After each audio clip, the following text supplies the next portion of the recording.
LeBron James is like a godfather or an uncle. I'm sure you can relate, Unc.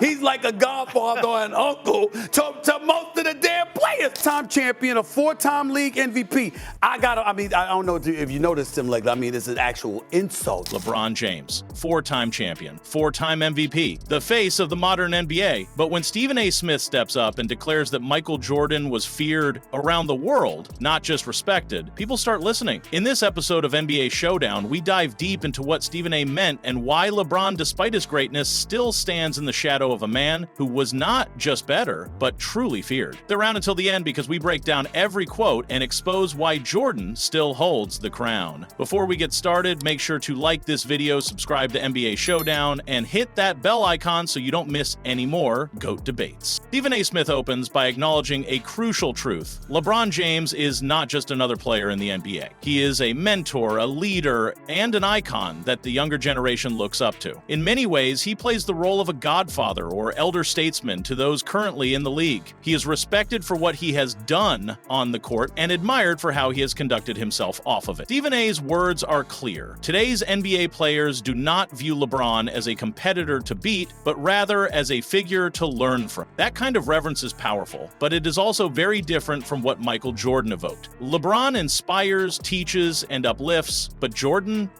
intimidated. His presence on the court had opponents second-guessing their confidence before the tip-off even began. The fear of what he would do next, how he would take over a game, had teams rattled. LeBron commands respect as a generational icon. Jordan commanded fear as a merciless competitor. Stephen A. does not take anything away from LeBron in the statement. Instead, he highlights that the two men exist on different planes. LeBron may be the godfather of the modern league, but that status does not make him the greatest. In fact, it might explain why he is not. LeBron James is like a godfather or an uncle. I'm sure you can relate, Unc. He's like a godfather or an uncle to most of the damn players. In the next moment, Stephen A. calls out a strange reaction from NBA circles. LeBron James is a four-time champion, a four-time MVP, and second only to Jordan on Stephen A.'s personal list. And yet, the very idea that LeBron ranks number 2 is treated like an insult. In any other context, being recognized as second best in history would be considered a monumental achievement, but when it comes to LeBron's legacy, anything short of number 1 sparks outrage. Stephen A. finds this obsession confusing and unnecessary. LeBron's career has been historic. His longevity, his ability to dominate into his late 30s and now 40s in his leadership have all made him an NBA legend. But saying he is number 2 is not an attack, it is an acknowledgement of just how incredible Jordan was. The only reason people even expect more from LeBron is because of the constant comparisons to Jordan. And those comparisons are where the frustration begins. What Stephen A. is really saying is this: there is no shame in being number 2 to a man who changed the face of global sports. LeBron's resume is undeniable, but greatness is not just about numbers. It is about the way you were perceived when you played. And as good as LeBron is, the fear Jordan instilled in opponents gave him an edge that LeBron has never quite matched. Man, I mean, this dude is a guy that is a four-time champion, a four-time league MVP. I mean, LeBron could hardly look at me and Rich Paul and Maverick and everybody losing their damn mind. I got him number 2 all time. Continuing his point, Stephen A. turns to what he considers the most ridiculous part of this debate: how people like Shannon Sharpe and Rich Paul react emotionally whenever LeBron is ranked second. Instead of celebrating the fact that LeBron is considered among the all-time greats, they treat not being number 1 as some sort of disrespect. For Stephen A., that mindset is rooted more in fandom than in reality. The logic here is sharp. Shannon and Rich Paul are not just observers, they are part of LeBron's inner circle or vocal fan base. Their arguments are personal, not always objective. When they hear someone like Stephen A. say that Jordan was better, they react emotionally, not rationally. But what they fail to realize is that the entire debate loses credibility when you refuse to see the facts. Jordan went 6 for 6 in the finals. Jordan never played in a Game 7 in the finals. Jordan was not just winning, he was dominating. Stephen A. is not bashing LeBron. He is calling out the irrationality of people who cannot accept that someone else could possibly be greater. The obsession with defending LeBron at all costs is turning the GOAT conversation into a circus, and in doing so, it only reinforces Stephen A's argument. The more you have to defend LeBron's greatness, the more it becomes clear that Jordan never needed anyone to do the same for him. And that's an insult to people like Shannon Sharp and Rich Paul and these guys. It's ridiculous. One of Stephen A's most powerful points lands in this section. Michael Jordan never even allowed an NBA Finals to reach Game 7. That is dominance. That is greatness. When you are the clear-cut best player and your team is always in control, the pressure never has to reach a breaking point. Jordan took care of business before things got desperate. Compare that to LeBron's Finals record. He has made more appearances, yes, but many of those were hard-fought battles that either ended in defeat or came down to the wire. Stephen A is not ignoring LeBron's success. He is simply pointing out that Jordan never gave anyone the chance to question him on the biggest stage. That is what separates legends from immortals. Stephen A also brings up how LeBron's greatness is still up for debate with players like Kevin Durant and Kobe Bryant. Over the years, we've heard people say that KD might be the best scorer or that Kobe had the killer instinct LeBron lacked, but when it comes to Jordan, there were no debates. It was MJ and then everyone else. The conversation stopped before it even began. That level of dominance is something LeBron, for all his greatness, has never truly owned. Jordan never even allowed the series to get to a Game 7.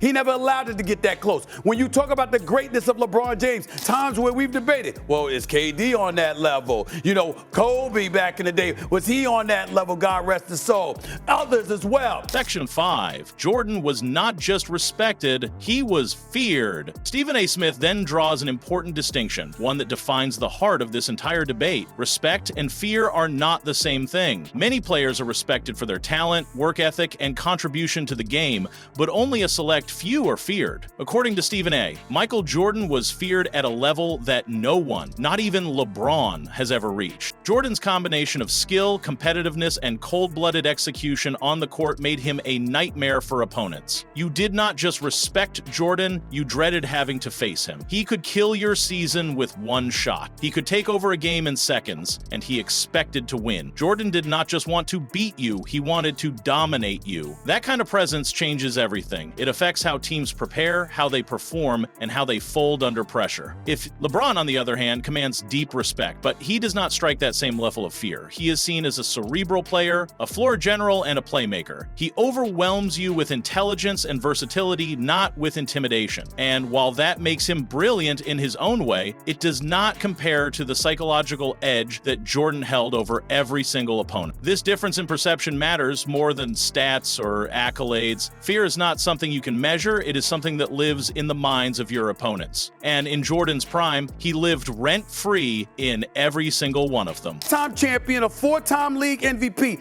I don't know if you noticed him like that. I mean, it's an actual insult. Section 6. Jordan defined the GOAT standard before social media. In the next part of his commentary, Stephen A. Smith reflects on Jordan's impact globally, particularly the fact that even without the help of social media, Jordan managed to become the most recognized and revered basketball player in the world. His dominance on the court and branding off it turned him into a global symbol of greatness. Stephen reminds us that Jordan was a scoring machine and a defensive anchor, a 9-time scoring champion, 9-time all-defensive first-team member, and 5-time finals MVP. These achievements were not padded stats. They were milestones that came through dominance, consistency, and championship-level performances. And he did all of that without ever needing to announce himself as the GOAT. His game did the talking. This part of the argument strengthens the notion that Jordan's greatness was understood instinctively. You did not need to hear it from Jordan himself. The world, fans, players, coaches, all knew it. That is the mark of true greatness. In contrast, LeBron has openly declared himself the GOAT and built media empires around his narrative. That's not wrong, but it is different. Jordan's era was built on results. No player today, including LeBron, has achieved that same global reverence through sheer dominance and fear alone. Jordan set the standard. Everyone else has just been trying to match it. And everybody else, there's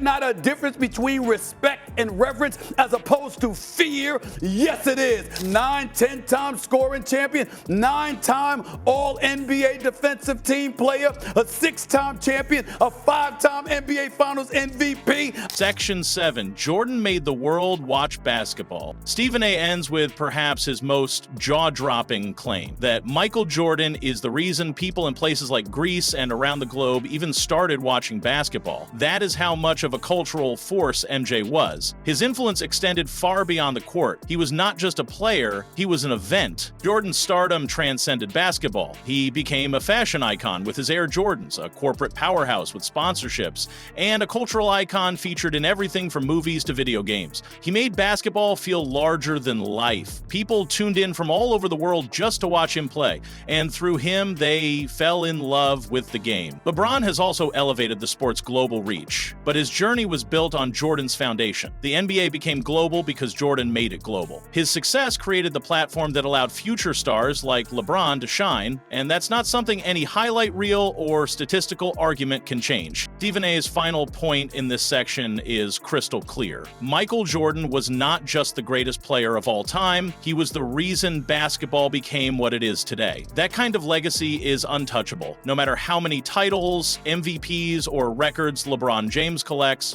he's the reason you knew about basketball in Greece, for crying out loud. It's because of Michael Jordan. Stephen A. Smith's passionate breakdown reminds us why the GOAT conversation is about more than just stats. LeBron James is one of the greatest to ever do it. He is respected, accomplished, and admired. But Jordan was feared, he was revered, and he became a global symbol of greatness without ever having to say a word. Jordan never needed to call himself the GOAT. The world already knew. LeBron may be the face of this generation, but Michael Jordan is the face of basketball history. If you enjoyed this breakdown, hit that like button, subscribe to NBA Showdown, and drop your thoughts in the comments. Jordan or LeBron? Who's your GOAT? Let the debate begin.